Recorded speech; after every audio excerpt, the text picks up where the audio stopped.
na yang asawa mo nagpalit ng apelyido para pakasalan ka.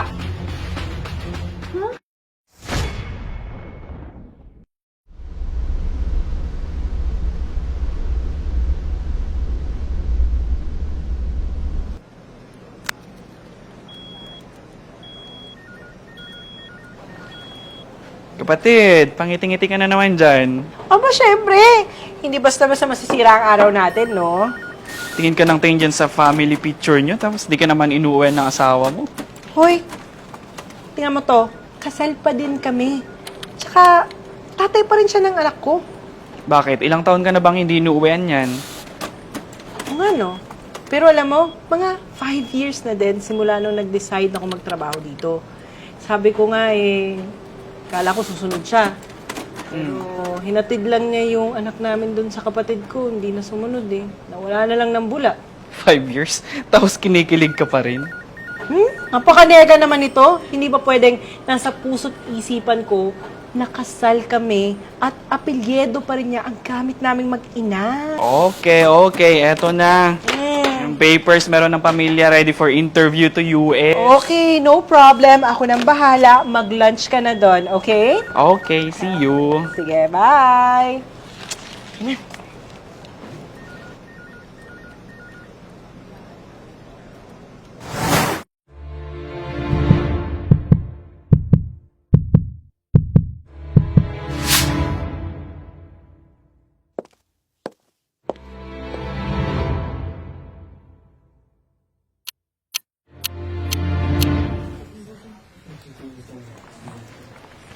Magandang umaga po. Kamusta po kayo?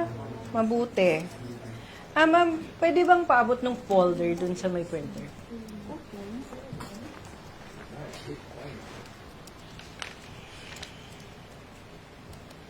Thank you. Tsaka, pwede bang paabot na rin ng tubig? Init kasi dito Okay.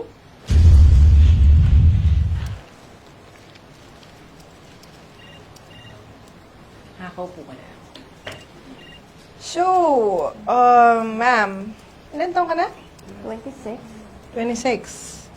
So, anong waistline tsaka weight mo? Nandiyan na po lahat sa papel. Alam ko na nandito lahat. Gusto ko malaman manggaling sa'yo.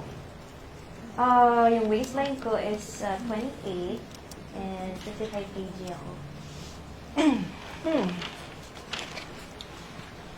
So,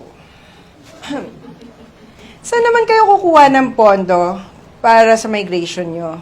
May pera ba yung asawa mo? So, anong trabaho ng mami mo doon? Caregiver. Tagahugas ng puwet ng kano? So, nakita ko dito, kasama mo daw yung asawa mo mag-migrate. At ang pangalan niya is, tama ba to? Edward? Edward Matro? Tama ba? Opo, tama. Pero alam mo, ma'am, tatapating kita ha, hindi magiging madali ang pag-migrate nyo. Kaya kung ako sa'yo, ma'am, huwag ka na magsayang ng pera at pagod. Ate, teka lang. Hindi ko maintindihan. Parang kanina ka pa nagmamaldita. Hintayin na lang natin yung asawa mo. Then, I can explain kung anong problema. Sorry, natagalan ako ha. May kinuha kasi akong gamit sa sasakyan. Okay na ba dito? Joanne! Oh, Matro! Long time no see. Kamusta? Magkakilala kayo? Oh yes! We know each other. Intimately. Hindi ba, Edward? Anong ginagawa mo dito? Hindi ba obvious? Ako ang tumutulong para sa migration nyo. At sinasabi ko dito sa misis mo na wala kayong chance na makaalis dito sa bansa. Ano ba sabihin nito? Explain ko sa'yo, ma'am, na yang asawa mo nagpalit ng apelyido para pakasalan ka. Ma'am, hindi mo ba itatanong kung paano ko alam? Ha? Ako lang naman ang unang minahal at pinakasalan niya. Ako at ang anak ko, iniwan niya. Takot yan sa responsibilidad Di ba? Yan ang huwarang ama. Bigyan natin ng masigabong palakpakan. Seryoso ba to, Edward?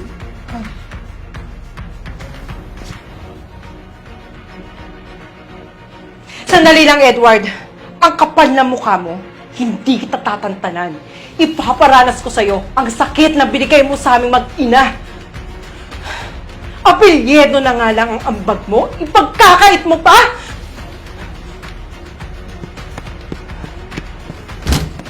Han, bata pa ako noon, hindi ko alam yung ginagawa ko. Bakit di mo sinabi sa akin? Hindi ko alam na magkikita pala kayo dito. Kaya pinalitan mo ang apelido mo? Hindi ko pinilitan yung pangalan ko. Kailangan ko lang gamitin yung apelyido ng tatay ko. Para pwede ka magpakasal sa iba? Ang kapal na mukha mo! Anong alam mo sa aming mga babae? Laruan? Laruan na pwede mong kolektahin? Babaeng anak natin, Edward, babae! Ano na lang magiging epekto nito sa kanya? Han, please. Uwi kami ni baby sa bahay namin. Huwag na huwag mo kami susundan. Nakakadiri ang ginawa mo! Alam mo kayong mga lalaki, mag-isip kayo. Huwag puro bayad ang gamitin niyo!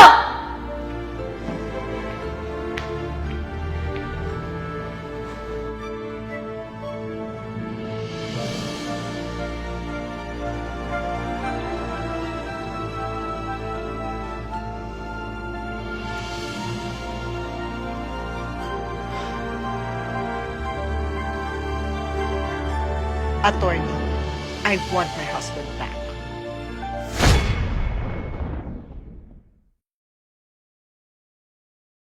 Nasa puso't isipan ko, nakasal kami at apelyedo pa rin niya ang gamit naming mag-ina.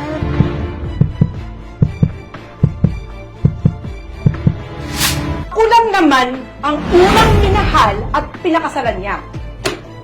Ako at ang anak ko, iniwan niya. Takot yan sa responsibilidad eh.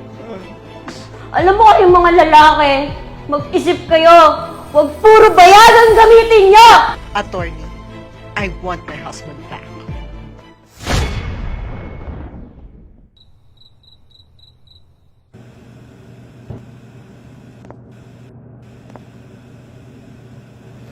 Ano ba talagang goal natin dito, Joanne? Attorney, kilala mo ko. Hindi naman ako masamang tao eh. Pero gusto kong masaktan si Edward. Do you want him back? No, I want him to suffer. And, And I want my daughter's compensation. buo na bang decision mo? Oo, attorney. Buong-buo na. Sisirain ko ang buhay niya, pati na ang asawa niya. Okay, so be it. Ayusin ko yung dapat ayusin.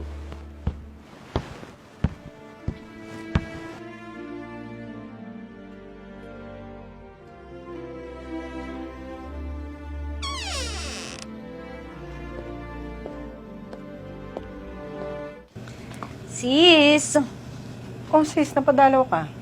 gusto lang kitang i-check. Kasi 3 days ka nang hindi nagpaparamdam. Oo. Busy kasi ako. Yung anak mo, si Kim, asa na? Nasa lola niya nagbabakasyon. Sis, okay ka lang ba? Kasi nabalitaan ko yung nangyari at saka narinig ko si attorney kanina. Hindi, sis. Galit ko. Punong-puno ng galit yung puso ko. Sis, naiintindihan kita. Pero pag-isipan mo rin yung pinaplano mo. Baka mali ka na. So ano? Ako ngayon na mali? Ganun ba yon? Hindi sa ganun. Pag-isipan mo kasi babae din siyang nasasaktan kagaya mo. Siya hindi pwedeng masaktan? Ako pwede? Ganon? Sis, hindi sa ganun. Gusto ko lang pag-isipan mo na babae siya, may anak siya, na kagaya mo na masasaktan din sa pinaplano mo. So ang ibig mong sabihin, yung anak ko pwedeng masaktan, pwedeng mahirapan? Ganon? Yan ang mahirap sa'yo eh. Porket wala kang anak. Yung anak ko, araw-araw tinutokso. Dahil wala lang siyang ama. Pag nakikita ko yung mga mata niya, alam ko na may kulang sa pagkatao niya. Sis, ang gusto ko lang maintindihan mo is hindi yung sakit ng ibang tao ang gagamot sa sakit na nararamdaman mo ngayon. Matalino ka! Mabuti kang ina. Gamitin mo yun sa tama. Hindi mo kailangan maging masamang tao para lang gumante sa ginawa ng asawa mo sa'yo. Mali ka na, Joanne eh. Mali na. Alam mo, hindi ko matanggap. Bakit kailangan niya magpalit ng apelyido? Yung apelyido na yon, buong buhay naming dinala yung mag-ina. Buong buhay dinala ng anak ko. Tapos ano ginawa ni Edward? Nagpalit siya ng apelyido? Pati ba naman yung apelyido na yon? Tatanggalin pa niya sa anak ko?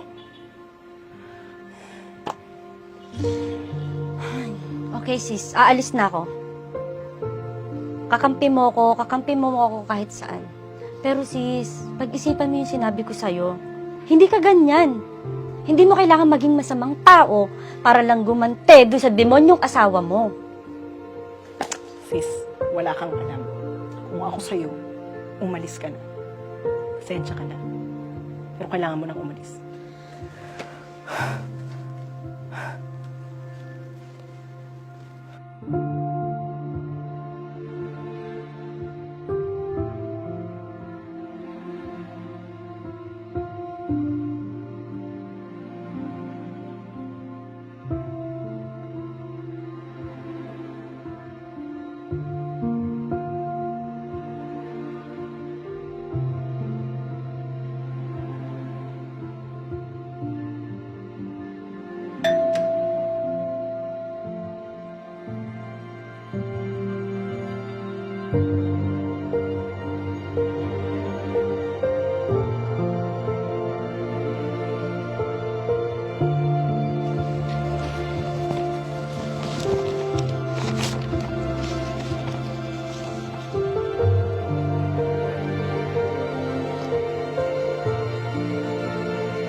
Nasaan na ba yun?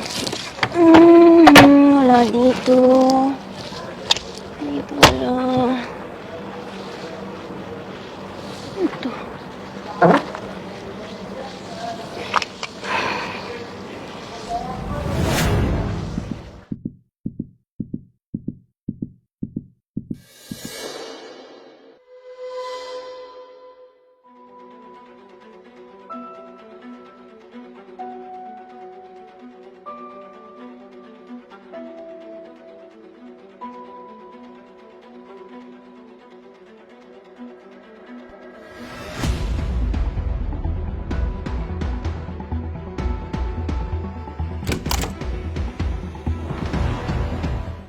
Oh! I did not expect to be here. Paano mo nalaman ang bahay namin? Nakalimutan mo ba? Nagbigay ka ng details sa agency namin. Hindi mo ba na-receive ang love letter ng attorney ko? Pwes, wala si Edward dito. Umalis na kayo. Sakto. Ikaw naman talaga ang pinunta namin dito.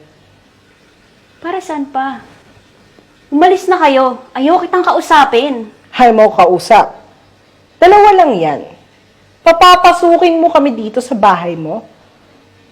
O mag-iskandalo ko para sabihin na isa kang kabit? So ano? Mamili ka na. Tick-tock, tick-tock. Kapal talaga ng mukha mo. Let's go, Tony. Hi, I'm Attorney Cruz. Huwag na tayo mapaligyo-ligyo pa. Gusto ng kliyente ko na magpanal kayo. Kasi, either way, hindi naman valid yung kasal nyo. Naiintindihan niyo bang dalawa yung sinasabi niyo? Naintindihan mo ba ang sitwasyon mo? Nang dahil sa lalaki na yan? Tigilan mo na kami ni Edward, Joanne! No, I want my husband back. Does he want you back? Then again, I want to remind you, bigamy is an offense of marrying someone else that's already married. Umalis na kayo! Umalis na kayo sa bahay ko! Kung ako sa'yo, matatakot na ako. Kasi kahit sumigaw ka ba dito, hindi mo maitatago na pangalawa ka lang. Kabit! Mistress! Number 2 ka lang!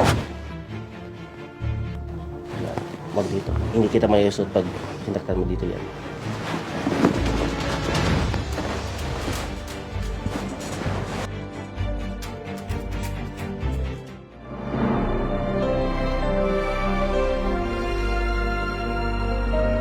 Hindi ka ganyan. Hindi mo kailangan maging masamang tao para lang gumante doon sa demonyong asawa mo.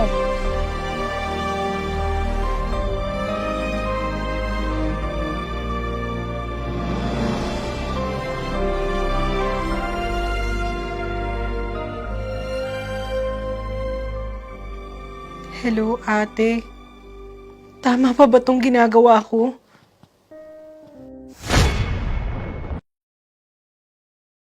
Kulang naman ang unang minahal at pinakasalan niya. Buo na bang desisyon mo? Oo, attorney. Buong-buo na. Sisirain ko ang buhay niya, pati na ang asawa niya.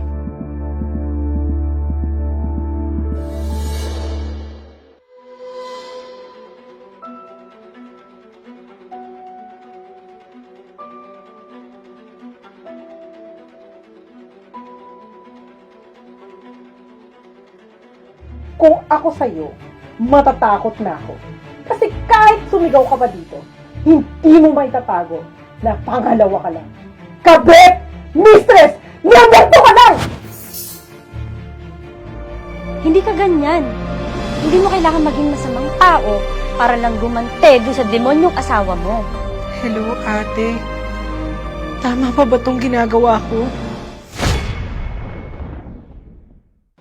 Joan, ano nangyari? Oh, Jo, ano nangyari? Ate, tama pa ba tong ginagawa ko? Jo, akala ko ba okay na? Bakit biglang nagkaganyan ka? Akala ko sigurado ka na. Kung ano ba, ate? Kaya nga kita tinawag, diba? Na-stress na ako. Hindi ko na alam kung anong gagawin ko. Gulong-gulo na yung utak ko. Ate. Kasi naman, Jo, okay ka naman na nung wala si Edward, ah. Oo, sige, sabihin natin, nasaktan ka. Naging miserable and obviously nahirapan kasi mag-isa ka sa buhay.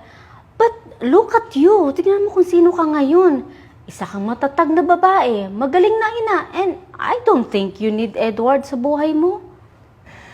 Ate, sa lumipas na 5 taon, wala naman akong panghiniling sa Diyos. Hindi balik niya sa amin si Edward. Para mabuo yung pamilya namin. Matanong, ate, bakit? Bakit kami nauwi sa ganito? Sige, bakit? Pag sinagot ba niya yung bakit mo, tatanggapin mo na ba? Mapapatawad mo na ba? Ate, sa totoo lang, hindi ko alam. Kasi gusto ko lang yung simpleng sorry niya. Yung sorry na sana ngayon, kung bigay niya sa amin, okay na eh. Pero, hindi niya binigay yun. Pinagdamot niya sa amin yung dalawa. Kaya, yung puso ko ngayon, punong-puno ng galit. Masama ba yun, ate? Magalit at gumante sa taong sumuko sa aming mag-ina. Masama ba yun? Jo, kilala mo ako. Kung saan ang gera mo, kasama mo ako lagi. Bilin ng daddy yun sa akin na huwag kang pababayaan. Okay? Kung gusto mo ng laban, lalaban tayo. Kung gusto mong gumante, sige, gaganti tayo. Pero Jo, tama na. Tama na yung pagbitbit mo sa basurang nakaraan. Katulad na lang yan. Ang coffee cup na yan. Di ba favorite coffee cup ni Edward yan?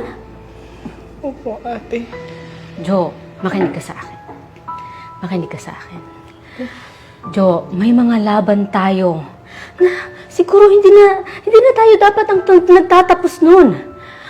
Let's move on. Ipagpasa Diyos lahat-lahat ng problema. Let's move on, Jo. Kaya mo to, okay? Kaya mo to.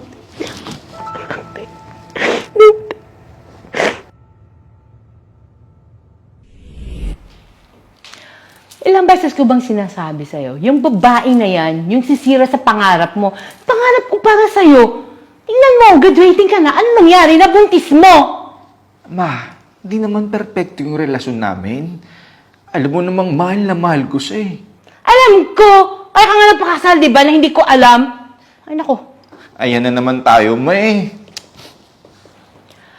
Oh, babalik ako ng Negros. Aayusin ko yung legitimacy ng papa mo. Para apelyido niya na yung gagamitin mo. Ma, ayoko magpalit ng apelyido.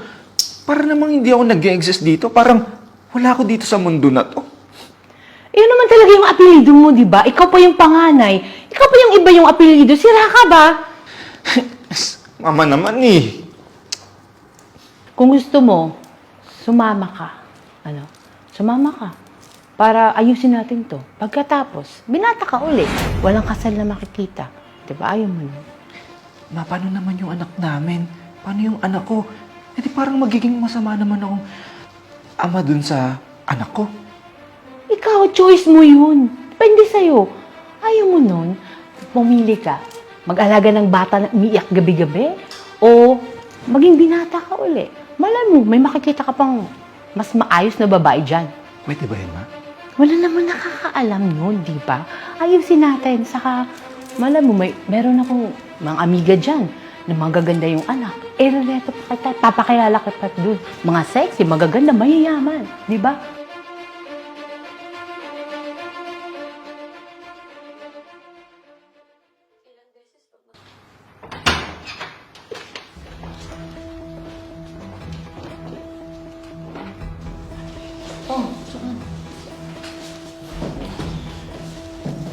Joanne, ano naman to? Hindi ka pa talaga titigil, ha? Sinabi ko naman sa'yo, Edward, walang matinong gagawin yung babae na yan eh. Mawalang galang na ho, Lola. Hayaan na lang natin silang mag-usap. Mawalang galang na rin ho, ate, ha? Pero gusto kong sabihin sa'yo, Joanne, hindi na kita mahal. Sige anak, sabihin mo yung lahat ng gusto mong sabihin, nandito ako. Mawalang galang na ho ah. Baka pwedeng wag na kayong magsalita dyan at hindi ko kayong marespeto dyan ng di oras na. Kita mo yung babae, buti at iniwan mo yan. Ma, tumigil ka muna, please. Bakit natatakot ka ba? Susungaling kong bungangan yan sa harap mo gusto mo. Aba, Lola! Baka ikaw sungalngalin ko ang bibig niyan at namatigil ang ingay mo. Ma, please. Pwede po munang lumabas po muna kayong dalawa. Gusto ko lang kausapin si Joanne.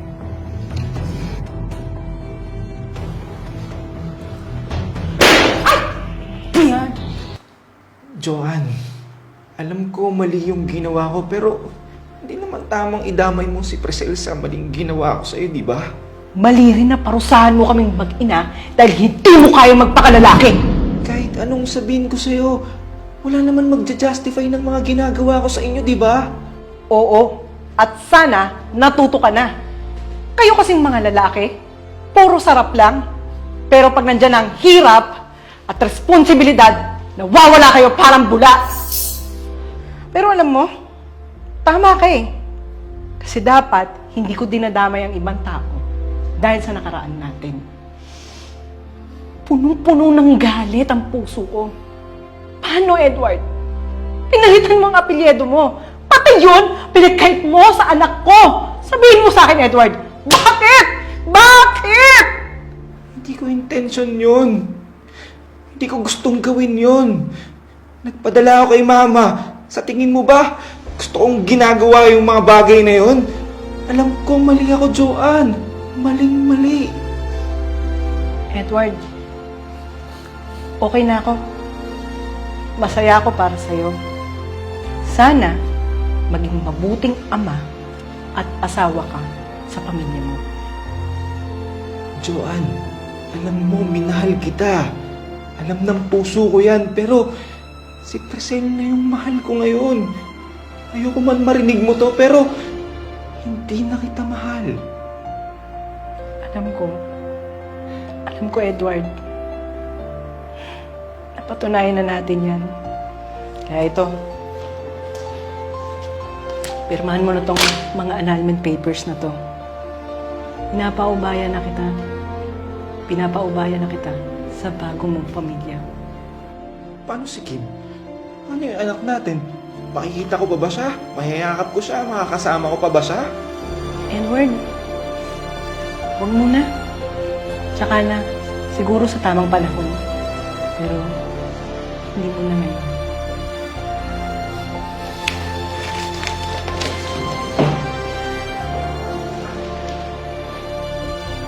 Han!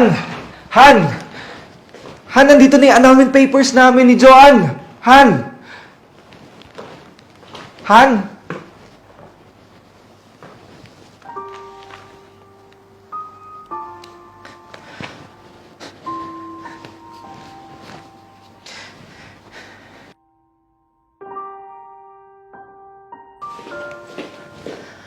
Nak, asan si Priscel?